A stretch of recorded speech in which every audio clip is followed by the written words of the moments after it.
நீங்கள் பார்த்துக் கொண்டிருப்பது AJK டிவியின் புதுவை மாலை. வணக்கம். முதல்வர் ரங்கசாமியை பாட்டாளி மக்கள் கட்சி இளைஞரணி தலைவர் அன்புமணி ராமதாஸ் சந்தித்து பேசியது புதுவை அரசியலில் பெரும் பரபரப்பை ஏற்படுத்தியுள்ளது. புதுவையில் கடந்த 2 தினங்களுக்கு முன்பு என்ஆர் காங்கிரஸ் கட்சி தலைவரும் முதல்வருமான ரங்கசாமியை பாட்டாளி மக்கள் கட்சி நிர்வாகிகள் சந்தித்து பேசி பாமக இளைஞரணி தலைவர் அன்புமணி ராமதாஸ் சந்திக்க விரும்புவதாக தெரிவித்தனர். அதன்படி புதுவையில் உள்ள தனியார் ஹோட்டலில் முதல்வர் ரங்கசாமி மற்றும் அன்புமணி ராமதாஸ் ஆகிய இருவரும் சந்தித்து பேசினர். முன்னதாக முதல்வர் மற்றும் என்ஆர் காங்கிரஸ் பொதுச் செயலாளர் பாலன் ஆகியோர் தனியார் ஹோட்டலுக்கு வந்து சந்திக்க வந்த அன்புமணி ராமதாஸிற்கு சால்வை அணிவித்து பூங்கொத்து கொடுத்து வரவேற்றனர். அதுபோன்று அன்புமணி ராமதாஸ் முதல்வருக்கு சால்வை அணிவித்து பூங்கொத்து கொடுத்து கௌரவித்தார். பின்னர் இருவரும் தனியாக பேச்சுவார்த்தை நடத்தினர். இந்த சந்திப்பில் கட்சி நிர்வாகிகள் யாரும் பங்கேற்கவில்லை.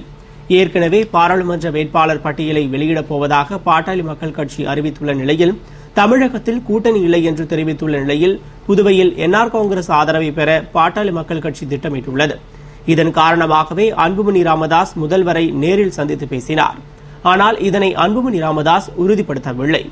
இந்த சந்திப்பிற்கு பிறகு அன்புமணி ராமதாஸ் செய்தியாளர்களுக்கு அளித்த பேட்டியில் முதல்வர் ரங்கசாமியை நீண்ட நாட்களாக சந்திக்காமல் இருந்ததால் மரியாதை நிமித்தமாக சந்தித்ததாகவும் பொதுவான அரசியல் குறித்து இருவரும் ஆலோசித்ததாகவும் தெரிவித்தார். மேலும் பாராளுமன்ற தேர்தலில் புதுவையில் பாட்டாளி மக்கள் கட்சி போட்டியிடும். ஆனால் வேட்பாளர் யார் என்பதை அடுத்த வாரம் பாமக தலைவர் வேட்பாளர் பட்டியலை வெளியிடும் போது தெரியவரும் என்று கூறினார்.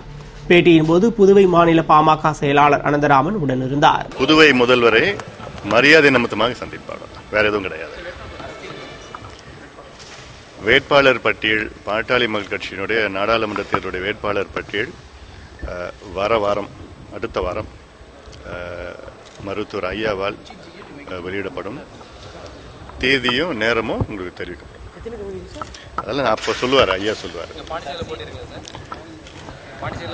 பாட்டாளி மக்கள் கட்சி போட்டியிடுது பாண்டிச்சேரி. அதான் நான் சொல்றேன், அப்படி எதுவும் கிடையாது. மரியாதை நிமித்தமாக சந்திப்பது, அவ்வளவுதான், வேற எதுவும் கிடையாது. இல்ல, ரொம்ப நாள் ஆச்சு அவரை பார்த்து சந்திச்சு, இந்த பக்கம் போயிருந்தனால அதெல்லாம் சந்திச்சேன். வேற எதுவும் கிடையாது. பொதுவான அரசியல் தான் பேசுறேன். சரிங்க. புதுவை கல்லூரிகளில் ராகிங் விழிப்புணர்வு குறித்த கருத்தரங்கம் நடைபெற்றது. அதுபோன்று பாரதிதாசன் மகளிர் கல்லூரியில் நடந்த நிகழ்ச்சியில் டிஐஜி சுக்லா பங்கேற்று சிறப்புரையாற்றினார். புதுவை பல்கலைக்கழகத்தில் ராகிங் விவகாரம் பெரும் சர்ச்சையை ஏற்படுத்தியதை அடுத்து டிஜிபி காமராஜ் பள்ளி கல்லூரிகளில் ராகிங் விழிப்புணர்வு குறித்த கருத்தரங்கம் நடத்துமாறு டிஐஜி சுக்லாவிடம் கூறினார். எனவே புதுவையில் உள்ள பள்ளி கல்லூரிகளில் ராகிங் விழிப்புணர்வு கருத்தரங்கம் நடைபெற்றது.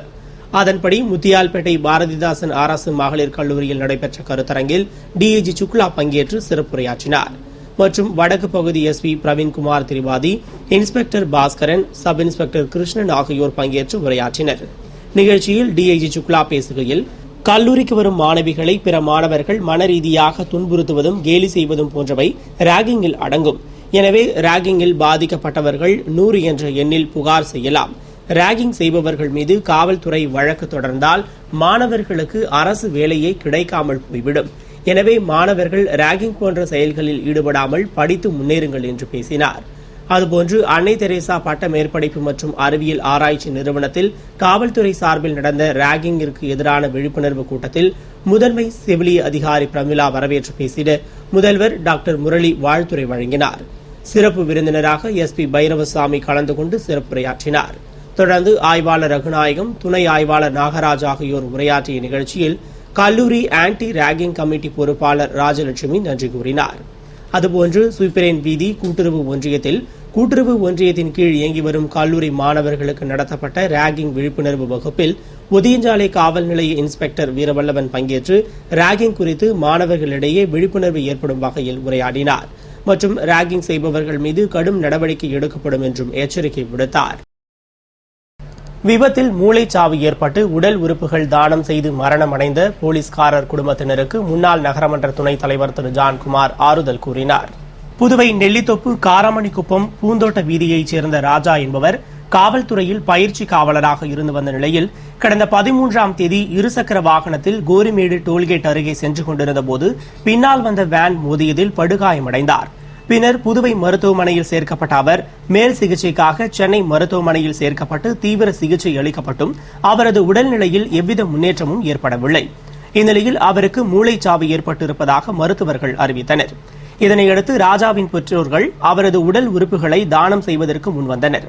அதனைத் தொடர்ந்து அவரது இதயம், சிறுநீரகம், கல்லீரல் மற்றும் பல்வேறு உறுப்புகள் தானமாக வழங்கப்பட்டு பல்வேறு நபர்களுக்கு பொருத்தப்பட்டது. போலீஸ்காரராகவும் தேசிய கால்பந்து வீரராகவும் இருந்து வந்த ராஜா தனது அயராத உழைப்பாலும் முயற்சியாலும் அரசு பதவியை அடைந்து பணியாற்றி வந்தார். மேலும் எவ்வித தீய பழக்கமும் இன்றி அனைவரிடமும் இன்முகத்துடன் பழகி வந்த ராஜா அவருடன் பணிபுரிந்த அனைவராலும் போற்றப்பட்டவர். அவரது மறைவு செய்தியை கேட்டதும் காவல்துறை அதிகாரிகள், நண்பர்கள், அரசியல் பிரமுகர்கள் மற்றும் பொதுமக்கள் என ஏராளமானோர் மலரஞ்சலி செலுத்தினர். முன்னாள் நகரமன்ற துணைத் தலைவர் திரு ஜான்குமார் ராஜாவிற்கு மலரஞ்சலி செலுத்தி அவரது குடும்பத்தினருக்கு ஆறுதல் கூறினார். அவரது மறைவு குறித்து அவருடன் பணியாற்றியவர்கள் கூறுகையில், நாங்களாம் காவலர் பயிற்சி பெண் வரோம். கடந்த 6 வருடங்களாக ஹோம் கார்டாக வேலை செஞ்சோம். நாங்கள்லாம் டிராஃபிக்கில் ஹோம் கார்டில் நல்லா வேலை செஞ்சார் எங்க கூட. அதுக்கப்புறம் சிஐயில் வேலை செஞ்சார். அதுக்கப்புறம் திருக்குனூர் வேலை செஞ்சார். அவர் வேலை செஞ்ச எல்லா இடத்துலையுமே நல்ல பேர் தான் இருந்தது. இங்கே பயிற்சி நல்ல ஃபுட்பால் பிளேயர் நேஷனல்லாம் நிறையா நேஷனல் போயிடுறாரு. இப்போ நாங்கள் போலீஸ் ட்ரைனிங்கில் நாங்கள் சீனியரில் அவர் கஷ்டப்பட்டு தன்னோட சொந்த உழைப்பிலும் ஸ்போர்ட்ஸ் இதுலேயும் முன்னேறி அவர் வந்தார். நாங்கள்லாம் ஒரே பேரக்ஸில் ஒரே செட்டாக தான் வேலை செஞ்சோம். இன்றைக்கி இந்த விபத்தில் உயிர் போனது எங்களுக்கு இங்கே ஒட்டுமொத்த 586, அது மொத்தம் ஒரு 600 பேர் வேலை செய்கிறோம். யாருக்குமே ஒரு மனசு ஒப்பாவில் அவர் இறந்தது. அவர் ஆக்சிடென்ட் ஆகி இறந்துட்டாருன்னு சொல்கிறாங்க. நாங்கள் நம்பலை. அவர் இறந்தாலும் அவர் உயிர் நாங்கள் செத்தா நம்பலை. அது மூலியமாக ஒரு 5 பேர்த்த வாழ வச்சு நிற்கிறார். ஒரு இடத்தையும் இன்னைய வரையிலும் நாங்கள் அவர் செத்தா நம்பலை. ஆனால் இருந்துட்டான்னு சொல்கிறாங்க. அது அவருடைய உறுப்புகளை வச்சு இன்றைக்கி 5 உயிர்கள் வாழணும் போது அது ஒரு வகையில் எங்களுக்கு மன நிம்மதியை கொடுக்குது. ராஜா இறந்து ஒரு உயிர்.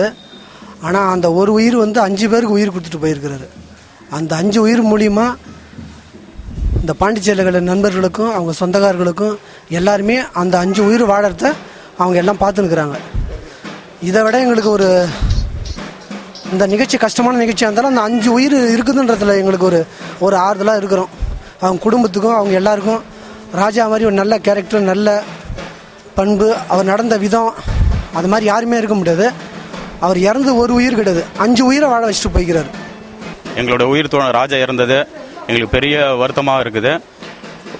பாண்டிச்சேரியில் உள்ள ஒவ்வொரு மனிதனும் தான் இறக்கும்போது தன்னுடைய உடல் உறுப்புகளை மற்றவங்களுக்கு தானமாக கொடுக்கணும்னு சொல்லிட்டு எங்கள் நண்பர் மூலியமாக, எங்கள் சக ஊழியர்கள் மூலியமாக பொதுமக்களுக்கு எல்லாரையும் நான் ரொம்ப வேண்டி விரும்பி கேட்டுக்கிறேன். ஏன்னா இதனால் மற்றவங்களுக்காக அட்லீஸ்ட் ஒரு 5-6 பேராவது நம்மளால் வாழ வைக்க முடியும்.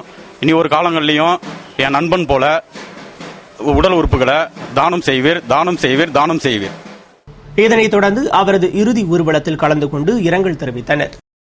புதுவை முத்தரையர் பாளையத்தில் தீ விபத்தால் பாதிக்கப்பட்டவருக்கு காங்கிரஸ் பொதுச் செயலாளர் ஏகேடி ஆறுமுகம் நிவாரண உதவியினை வழங்கி ஆறுதல் கூறினார். புதுவை காங்கிரஸ் பொதுச் செயலாளர் ஏகேடி ஆறுமுகம் அலுவலகத்தில் நலத்திட்ட உதவிகள் வழங்கும் நிகழ்ச்சி நடைபெற்றது. நிகழ்ச்சியில் காங்கிரஸ் பொதுச் செயலாளர் ஏகேடி ஆறுமுகம் கலந்து கொண்டு முத்திரையர்பாளையம் காந்தி திருநல்லூரில் மின்கசிவு காரணமாக ஏற்பட்ட தீ விபத்தில் பாதிக்கப்பட்ட முருகையனுக்கு ஆறுதல் கூறி நிதி உதவியினை வழங்கினார். தொடர்ந்து முதலியார்பேட்டை தொகுதியைச் சேர்ந்த ஆட்டோ ஓட்டுநர் முருகன் என்பவரின் ஊனமுற்ற மனைவிக்கு 10,000 ரூபாய் நலநிதி உதவியினை வழங்கினார்.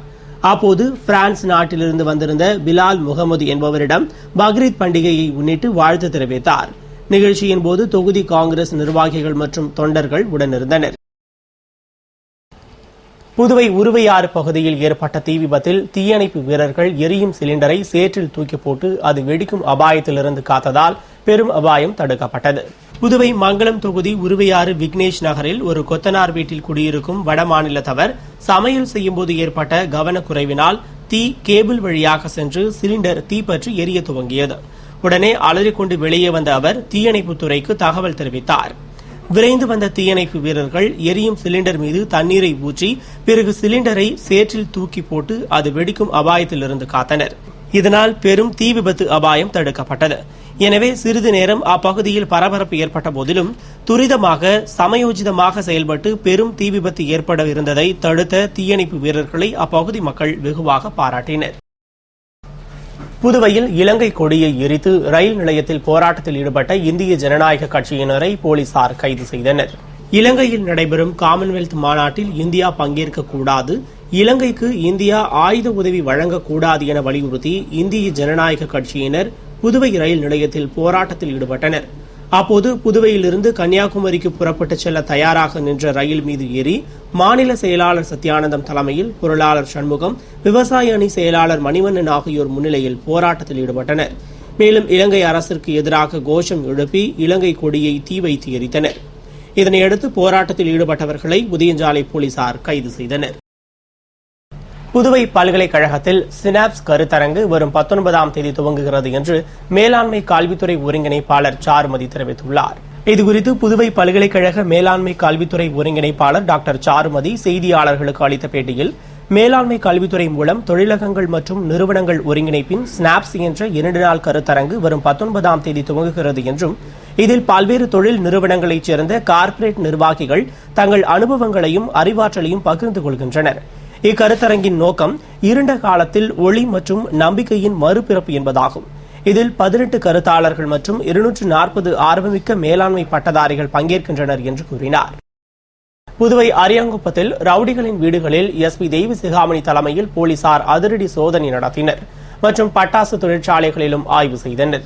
புதுவை அரியாங்குப்பம் காவல் நிலையத்திற்குட்பட்ட பகுதிகளில் 64 ரவுடிகள் உள்ளனர். இவர்களில் 20 பேர் தற்போது தொடர்ந்து குற்றச்செயல்களில் ஈடுபட்டு வருவதால் அவர்களை ஒடுக்க போலீசார் தீவிர நடவடிக்கை எடுத்து வருகின்றனர். அதன்படி 2 பேர் மீது குண்டர் தடுப்பு சட்டத்தின் கீழ் நடவடிக்கையும் 8 பேர் மீது ஊருக்குள் நுழைய தடையும் விதிக்கப்பட்டுள்ளது. இந்நிலையில் தடை உத்தரவை மீறி ரவுடிகள் ஊருக்குள் நுழைவதாக போலீசாருக்கு ரகசிய தகவல் கிடைத்ததை அடுத்து கிராமப்புற எஸ்பி தெய்வ சிகாமணி தலைமையில் இன்ஸ்பெக்டர் பழனிவேல், சப் இன்ஸ்பெக்டர்கள் பாபுஜி, கார்த்திகேயன், சத்யா மற்றும் போலீசார் அரியாங்குப்பம், ஆர்கே நகர், சண்முகா நகர், மாஞ்சாலை வீதி, மணவெளி, ஓடைவெளி உள்ளிட்ட பகுதிகளில் ரவுடிகளின் வீடுகளுக்கு சென்று சோதனை நடத்தினர். அப்போது ரவுடிகளின் குடும்பத்தினரிடம் விசாரணை நடத்திய போலீசார் ரவுடிகள் தடையை மீறி ஊருக்குள் நுழைந்தால் கடும் நடவடிக்கை எடுக்கப்படும் என்று எச்சரிக்கை விடுத்தனர். பின்னர் அந்த பகுதிகளில் உள்ள பட்டாசு தொழிற்சாலைகளில் போலீசார் திடீர் சோதனையில் ஈடுபட்டனர். சோதனையின் போது பட்டாசு தொழிற்சாலையின் உரிமம் புதுப்பிக்கப்பட்டுள்ளதா என்றும், பட்டாசு விபரம் மற்றும் வெடிமருந்து பயன்படுத்தும் விபரம் ஆகியவற்றை கேட்டறிந்தனர். மேலும் குற்றச்செயல்களில் ஈடுபடுபவர்களுக்கு வெடிமருந்துகளை விற்பனை செய்யக்கூடாது என்று அறிவுறுத்தினர். இதேபோன்று நெட்டப்பாக்கம், கரியமாணிக்கம், மடுகரை உள்ளிட்ட பல பகுதிகளிலும் சோதனை நடைபெற்றது. இத்துடன் செய்திகள் நிறைவடைந்தன. வணக்கம்.